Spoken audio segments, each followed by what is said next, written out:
Happy to have you with us. This is Bills by the Numbers. We're presented by FanDuel. Make every moment more. Coming up, it's Miami week for the Bills. And while all the talk has been about the Dolphins' high-octane offense, are the Bills the better all-around team? We discuss. Alain Poupart from SI's AllDolphins network lays out what has changed with Miami's offense, and Steve tries his hand at Bills-Dolphins history in the numbers game. Welcome to Rivalry Week.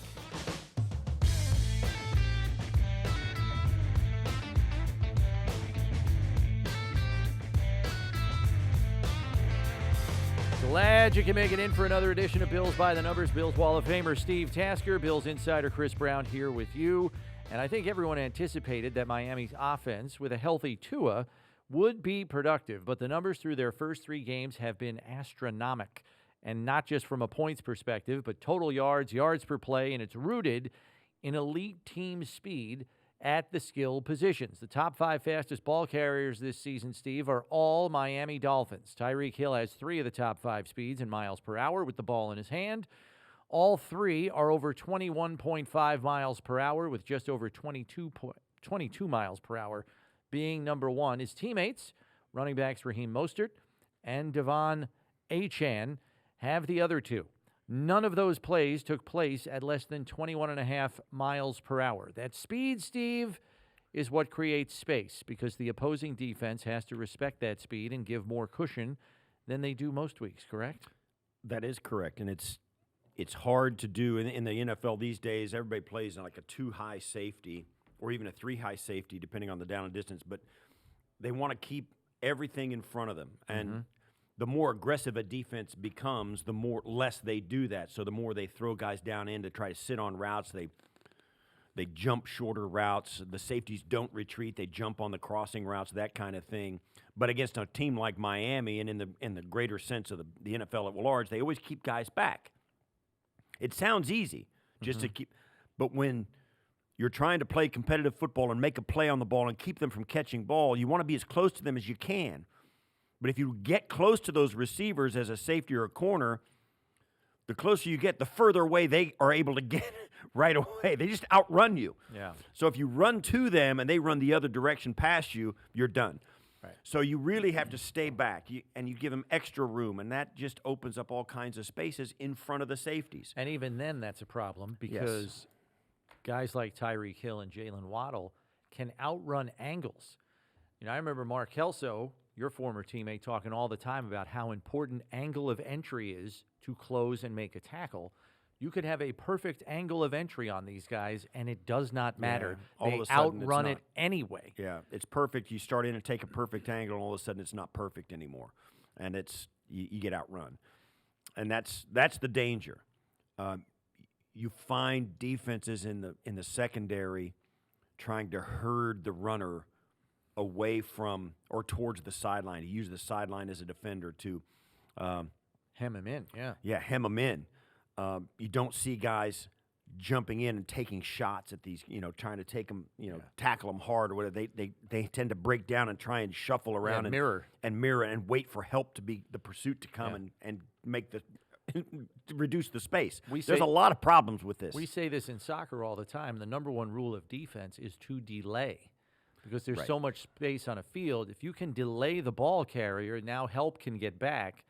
That may apply here against the Dolphins team more than any other team in football. Its number one rule of defense is to delay. If you can just get him to think about changing direction and slowing down, maybe the rest of your help can come and you can attack him in numbers. It's very much like the sense that I used to have when I covered punts and kickoffs.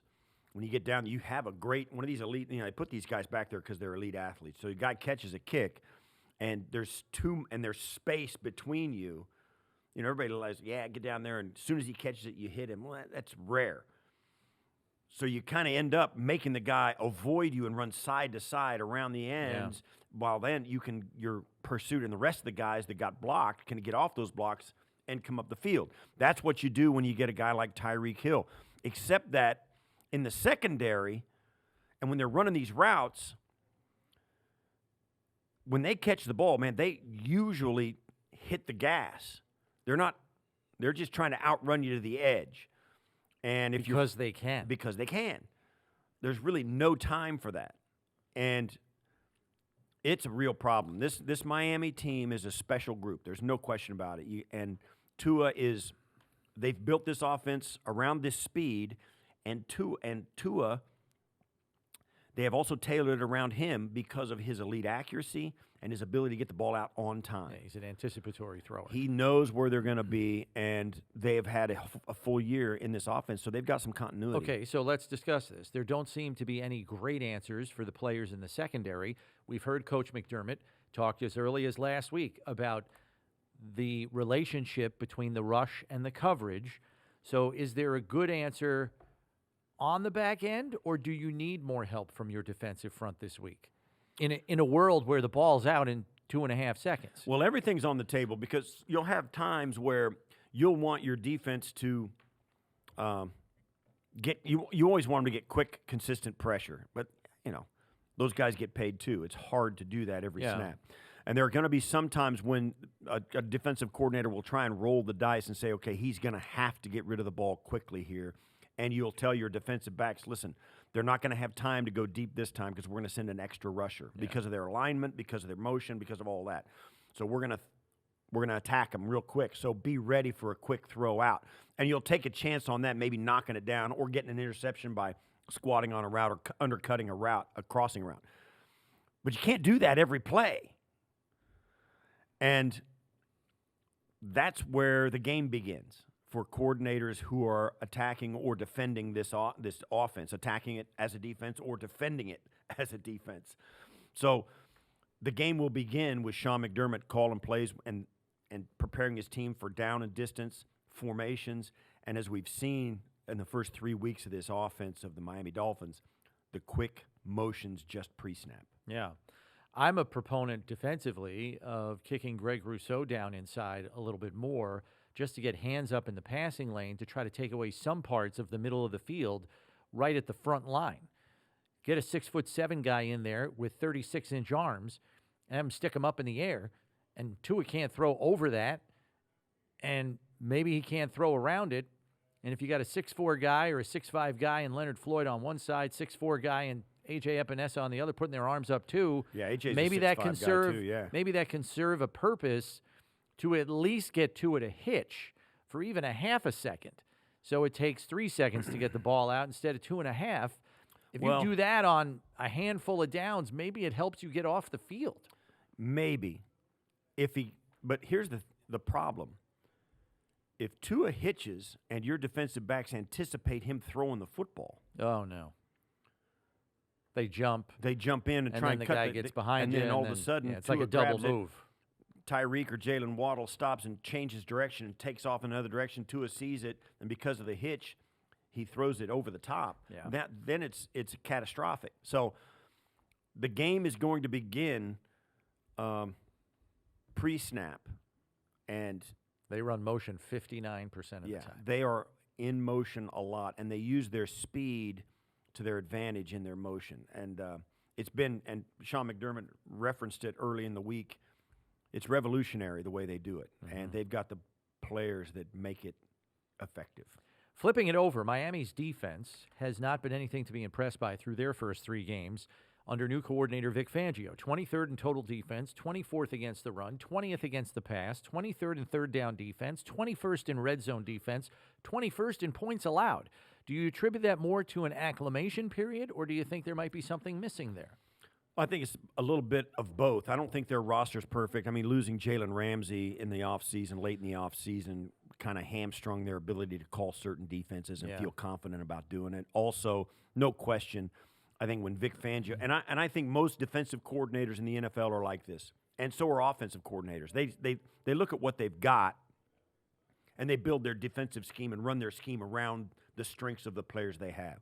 I think that's where they're at now. I don't think this roster in Miami defensively was built for Vic Fangio. He parachuted in the offseason, and he's working with what he has. So his defense isn't going to be looking exactly like he might want it to look because of the strengths and weaknesses of the players he was dealt. So I think that has as much to do with it as anything, I think some of these players have yet to earn Vic Fangio's trust and having him ask them to do things he would like them to do because he just doesn't know if they can get it done. Yeah, it's a 3-4 front again that they're utilizing, and is that a great fit for a pass rusher like Jalen Phillips or Bradley Chubb? I don't know. And it was a roster that was just a year ago was a 4-3. That's what I'm saying. So is that a good fit for them? I don't know. Not yet. Yeah, it's like they haven't morphed and adapted Right. here through the first 3 weeks, and maybe that's still something that's under construction. There are, maybe I should ask this as a question, what kind of opportunities could some of those perceived deficiencies of the Dolphins' defense present to Buffalo's offense? Like if it's not all running like a well-oiled machine, how do opportunities pop up then? Due to miscues or missed assignments No, I think or you just win. If you got to have the Bills' offense can just win. They've proven it. They're going to come out, and particularly with the new personnel sets, they're running a lot of 12 personnel this year, where they haven't done that historically. The Bills are still finding out about themselves as well offensively, and there's going to be some things they're going to do this week that they have not done yet, I would think. And I think that's what is going to be intriguing about how this game unfolds. Because this is week 4, and after this week, I'm not saying there's a hard deadline. I think most teams in the NFL will feel, okay, here's what we can and cannot do, and here's what we need to do more of, and here's what that is promising for us. So I think there's a little bit of that on both sides of this field, even offensively for the Dolphins. Okay. You know what I mean? So this game is now when other teams are getting to know your team too. Yeah. The thing that I like is, once again, and we've said this before this season, I think the 12 personnel and I think the underbelly of the Dolphins' defense that can be exploited is that second level. They got rid of Landon Roberts in the offseason because he was just too slow, can't cover. And they moved Andrew Van Ginkel, who was a rotational outside backer and a pass rusher, to the inside to get more athleticism in there, to pair with Jerome Baker, the other inside backer, who I also don't think is very fleet of foot or good in coverage. And I see an advantage there for Buffalo. Hopefully they can find ways to exploit that on Sunday. There are some outside observers who believe Buffalo's run game could be a valuable weapon, a run game that was not really respected last season by opponents, but has proven effective this season. Do you believe there's merit to adding a ball control element for stretches in this game to keep the ball out of Tua's hands, Steve? We always hear these conversations, and historically through the NFL, when you get an offense that's a juggernaut, or an offense that is a quick strike, fast-paced offense, or a quarterback that is there is no defense for them. You have to start asking your team to play complementary football. We've talked about this on our daily show, where if you can put together 15-play drives and score with a touchdown and keep Tua and Tyreek and Jalen off the field, it's hard for them to score points when they're standing on the sideline drinking Gatorade. That's always been historically a tactic that you can use. But let's face it, most teams, if you get a chance for a big play, you take it and see if they can match you. Right.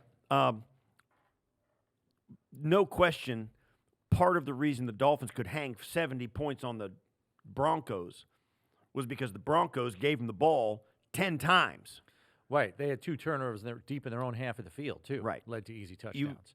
If you're going to do that, you're going to get – the more they have the ball, the more chance they have to score. There is an element, and we've always seen it historically in the NFL. Just run the football, shorten the game, lessen the amount of possessions each team will have, and you have to be more efficient than they are at scoring touchdowns in the red zone. Right. I'm encouraged by the fact that in each of the last 2 weeks, the Bills have had long, sustained drives. Against the Raiders, 2 11-play scoring drives and a 15-play scoring drive that went 9:01. Last week against Washington, they had a 9-play scoring drive and a 15-play scoring drive that took 9:47 off the clock. It was their longest time of possession scoring drive since 2011. If they want to go that way, looking at some of these defensive stats for the Dolphins early this season, it looks like that's at least possible. What do you see as the biggest difference between the Dolphins last year to this year, and what is the biggest difference between the Bills last year to this year, in your opinion? I think it's the running game and the 12 personnel package For the Bills. For the Bills, Okay. yeah. And I think for the Dolphins, I don't know that they've changed anything except it's more of the same. I think They may have gotten faster, Yes. adding Achane. yes, Achane is a difference maker. I think the fact that,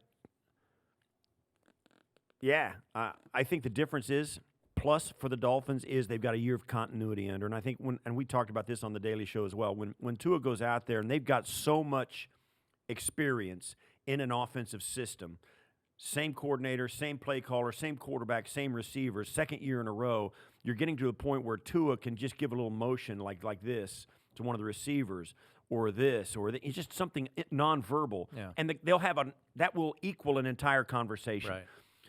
That's really a problem for a defense to defend, and that's where the Dolphins can be right now, and I think that's where they're kind of getting to. I think that's the biggest difference, just more of the same in the speed, and this new motion stuff that they've installed into their offense makes a big difference as well. Defensively, I think they've taken a step back. Yeah, I would say Buffalo's roster, as we've said all offseason, is deeper and more talented. There are more ways their offense can threaten you. Run game, middle of the field with Kincaid. And I think defensively, they are a far healthier team and a deeper and more talented group. So hopefully that pays dividends. For the Dolphins, I would agree with you. I think their offense has an added weapon in Achane, and I think the continuity helps them as a more lethal attack. But I think there are vulnerabilities on this defensive unit, A, because they're in a new scheme that they're not accustomed to yet, and B, I don't know that they upgraded. Yeah. In too many areas, the loss of Jalen Ramsey takes away one of their biggest offseason upgrades. So I think they're vulnerable on the defensive side of the ball, and I don't know if you could say it to the same degree for Buffalo's defense, even with all the threats that Dolphins offense that vulnerability can put out on the field. That vulnerability on the defensive side, we call it that. I mean, they're still they're a good quality defense. They're not bad. They're good. The numbers say they're average. Right, they're average. But it's a big ask for a team, and even though we've talked about it being a common strategy, it's a big ask for a team to change who they are offensively so as to help their defense. And the Bills, while the Bills have run the football enough and effectively to go in and say, listen, we're going to grind it down, eat the clock, score touchdowns, force them to field goals or to punt, get them off the field, and we're going to be more efficient. That's a big ask. But you're right. The Bills roster overall, defense all the way through and into the offense and all the way through, seems to stack up better than the Dolphins, but it's always been that if they can score and score whenever they want, who needs to play defense? The Chiefs have shown it. Yeah. The Bengals have shown it at times. Back in the day, the Rams showed it with the greatest show on turf. Nobody cares if you can score. If you can light the Houston Oilers back with the run and shoot, and you can go back the Air Coryell back over the decades and through history. There's always been these offenses that, listen, we don't care. You can score. We're going to score right with you. Yeah. And if you drop a pass, we're going to beat you. That's where this Dolphins team is. They are. I'll give it to them. We get more insight on just what has changed for the Dolphins from 2022 to 2023 with the publisher of AllDolphins for the Sports Illustrated Fan Nation Network. He also co-hosts the AllDolphins podcast. It's Alain Poupart. All right, Alan, first things first, since you were there, you witnessed the 70-20 trouncing. How much credit does the Dolphins defense deserve for Dolphins offense deserve for 70, and how much blame do we hand the Broncos for 70? Yeah, it kind of goes hand in hand, doesn't it? Let's go. I think it's more about the Dolphin offense, even though that Denver defense is brutal. And I think somebody made the comment the day after the fact that there were a lot of talented players on the Denver defense. And I'm thinking, no offense, but who? I mean, other than Patrick Surtain, and they were missing, their other best DB, who just Justin Simmons. So let's say, I don't know, 75-25 Dolphin offense. I mean, they do a lot of great stuff, but guys running free down the field on running plays the way they were, that's kind of crazy. Yeah, and it really did. It kind of seemed like, and I didn't watch the whole game. We saw highlights like everybody else did. Did it ever occur? It seemed like when you're watching it live, it seemed like the Broncos at some point just turned it off anyway. When did that happen, and what was the backbreaker? Oh, yeah, it's somewhere in the second half, fourth quarter, maybe. I mean, Dolphins, their last 2 touchdowns is the 68-yard touchdown pass from Mike White to Robbie Chosen, beating Patrick Surtain on a double move at a time when the score was 56-13, I want to say, which. Yeah, that'd do it. yeah, I don't know. And Steve, maybe you can better speak on that, but it's interesting because Mike McDaniel got some credit for not going for the scoring record at the end of the game. And yet, to me, a double move up 56-13 in the fourth quarter, I don't know. Maybe I'm too conservative that way, but definitely that. And then you had the 67-yard touchdown run by Devon Achane, as he's now pronounced. But by that point, yeah, they were done. There was also a run by Achane in the third quarter where you see the replay, and it's basically 7 Broncos players face down on the grass after being blocked, and that's really not a good look for any defense at any level. Yeah. So we're 3 games in. I mean, even Sean McDermott called the Dolphins' offense revolutionary, which I think is high praise from, a defensive-minded coach. And, it looked like Brandon Staley was the only coordinator who had a temporary answer for them last year when he completely shut off the middle of the field. But then you go to week 1, and it's like, all right, you want to take away the middle of the field, we'll just run condensed formations and give Tyreek Hill all the green grass he wants on the outside, and he'll blow your doors off. And that went to hell in a handbasket really fast. So is there, in your mind, a viable answer to at least slow down what Miami is doing? Yeah, I think it comes down to disrupting the rhythm and the timing of that offense, which is what a lot of the things are based off. And it's obviously a lot easier said than done because there's just so much speed on that offense. And they weren't fast enough already. And then they got Achane, who was the fastest running back in the draft in the 3rd round this year. And fun fact, they did all of this against Denver on Sunday without Jalen Waddle. And then you look at the next gen stats of the guys who have clocked the fastest PH in the game, and the top 6 are Dolphin players. And Waddle's not one of them. And you guys saw last December Waddle take like a deep slant and go 67 yards for a touchdown. So, yeah, I think it all comes down to disrupting the timing, whether it's, jamming the receivers off the line, knocking them off their route a little further down the field, getting quickly into Tua's face, which has not happened. The dude's been sacked once, and he's been hit 5 times in 3 games, which is ridiculous, in a good sense for the Dolphins. So, yeah, if no team is going to disrupt the timing of the offense, it's going to be long afternoons for whoever is playing them. And one of the things we're talking about is this strategy that we always hear about when you get these ultra-effective offenses is just keeping them off the field, where you just run the football. And the Dolphins' defense, even though they've been running up the score on some teams, is still giving up a lot of yards rushing. So I figure teams are trying to throw the ball to keep up with that offense, but they're still giving up rushing yards. How is that a possibility, and how vulnerable is the Dolphin defense, if at all? Well, yeah, it hasn't been great. I mean, through 3 games, what they've done well is they've gotten takeaways, and they've been good situationally, at key times. For example, against the Patriots in week 2, Patriots got the ball back down 7 with 2 minutes and change with a chance to tie the game, and the Dolphins made the stand. Against the Chargers in week 1, Chargers got the ball back down 2 with 2 and change left, and the Dolphins got 2 sacks and an illegal grounding penalty in 3 and 4 plays to seal the win. And against the Chargers, what Vic Fangio does is basically wants to keep everything in front of him in the passing game. And against the Chargers, it was basically, go ahead, we'll let you run, but Justin Herbert's not beating us single-handedly with his receivers. And the Chargers wound up rushing for 233 yards. But it's a completely different philosophy defensively than what we've seen in the past, where it was attack, and that included against the run, which is what part of the reason why the Dolphins were so good against the run last year. And this year, they just simply have not been that great. But again, it's been bend but don't break, and then they've gotten takeaways on defense. They had 3 against the Broncos on Sunday. So would you say that, and as Steve was telling us earlier on this podcast, Fangio just kind of parachuted in and inherits all these players, who were in a 4-3 last year. Now you're in a 3-4 front. I mean, are all these players that he has at his disposal good fits, or are there square pegs and some round holes here on that defensive lineup? No, but in terms of the alignment, it's kind of the same thing they did last year, which is basically at certain times against Denver, for example, it was 3 pure defensive linemen and the 2 edge defenders. And then at times they've run with 2 pure defensive linemen and then 2 edge defenders, and then they'll go like nickel in the back.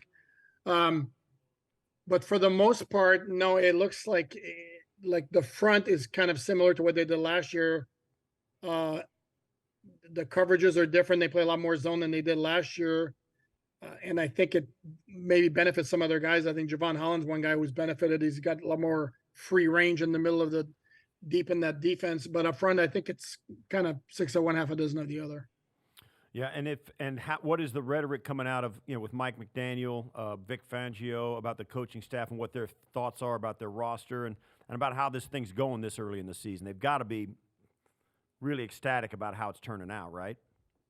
Yeah, but they're very humble. You wouldn't know it from hearing them talk. And in fact, McDaniel was like talking about one of the reasons he didn't want to go for the record against the Broncos. He's thinking about karma, might bite us, in the butt down the line at some point. And we're not going to get too high on ourselves because last year we were 8-3 at one point and then lost 5 in a row. So they're, again, if inside they're feeling very happy with themselves and very happy with what's going on.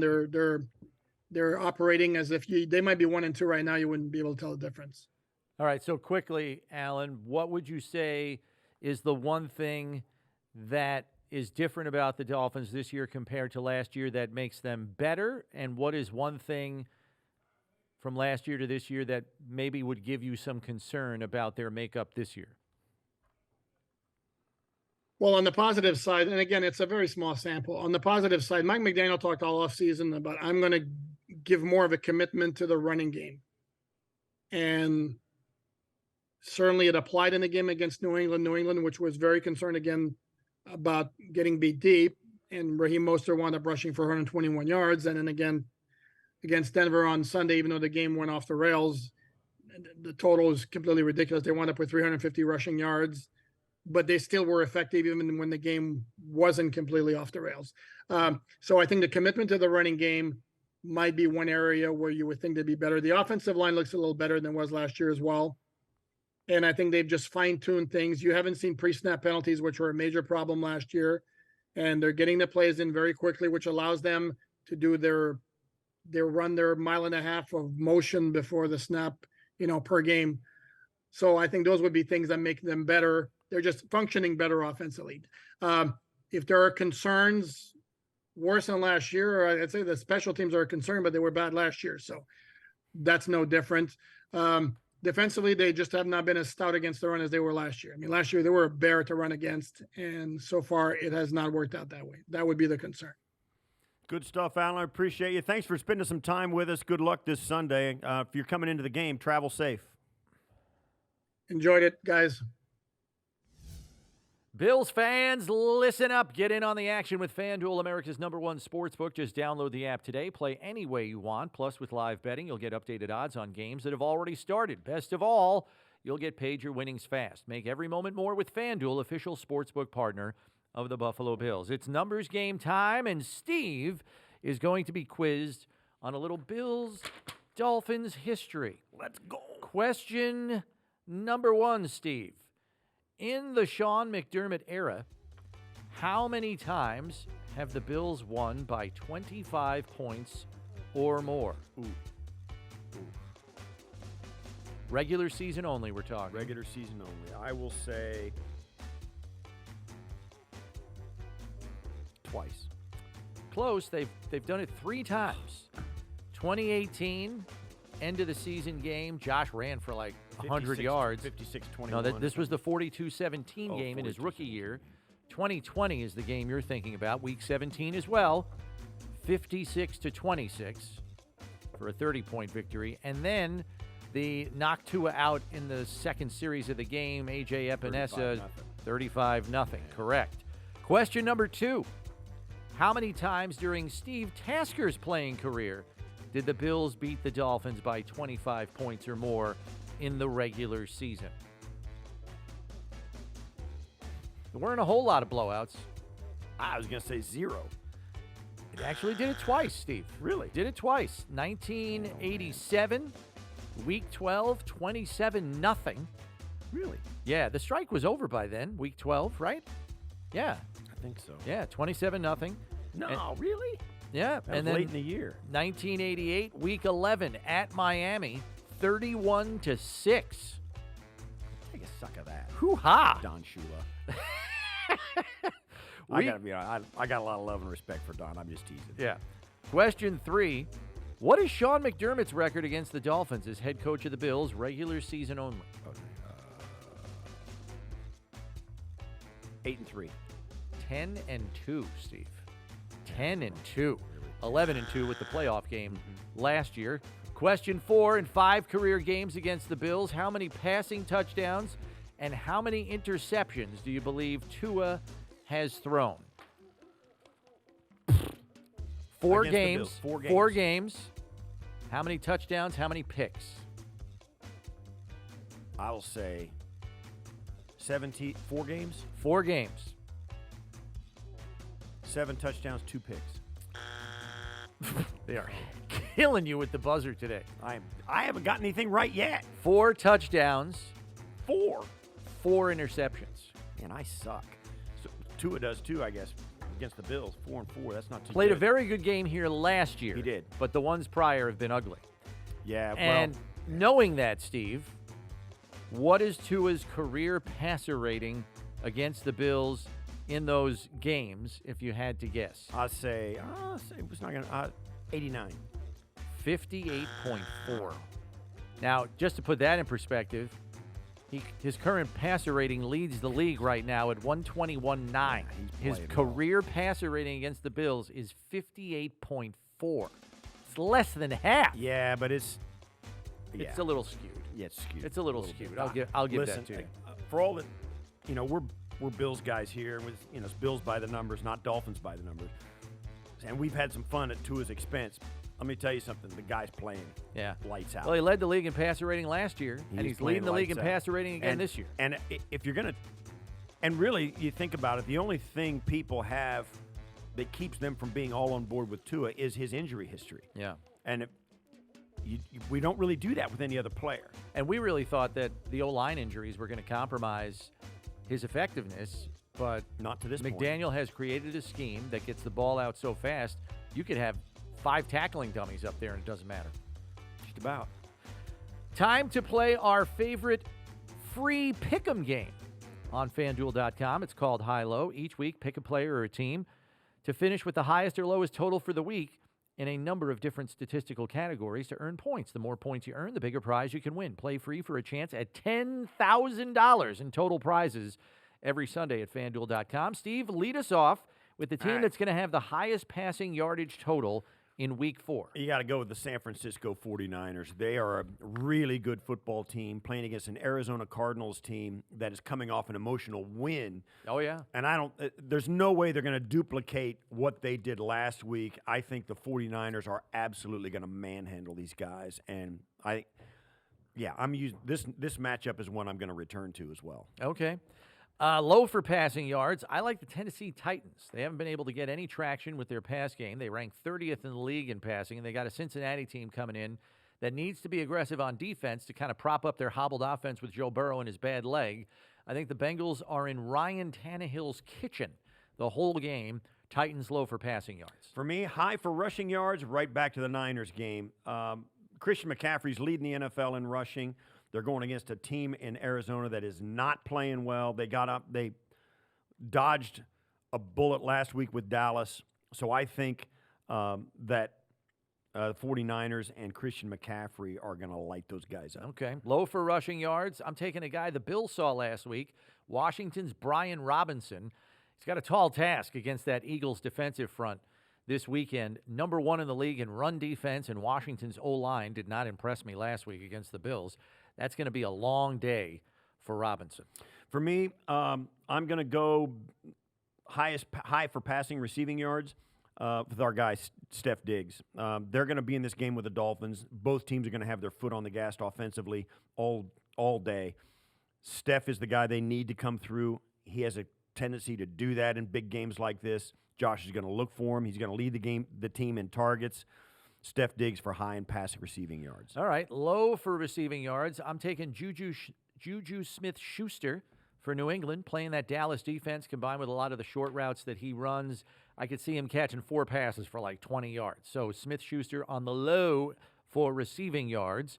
Our closing figure comes from this Bills-Dolphins rivalry. Since 2017, the Bills are a perfect 7-0 at home against the Dolphins, and since 2019, in 8 matchups with Miami, the Bills have averaged 33.4 points per game. If that holds, that may get it done if their defense has a couple of takeaways and can slow down Tua just a little bit. Make sure you're subscribed to Bills by the Numbers on whatever podcast platform you use so you know when the next episode is out. And remember, when you need to know about the Bills, you need to check Bills by the Numbers. For Steve Tasker, I'm Chris Brown. Thanks for listening. We'll catch you next week, everybody.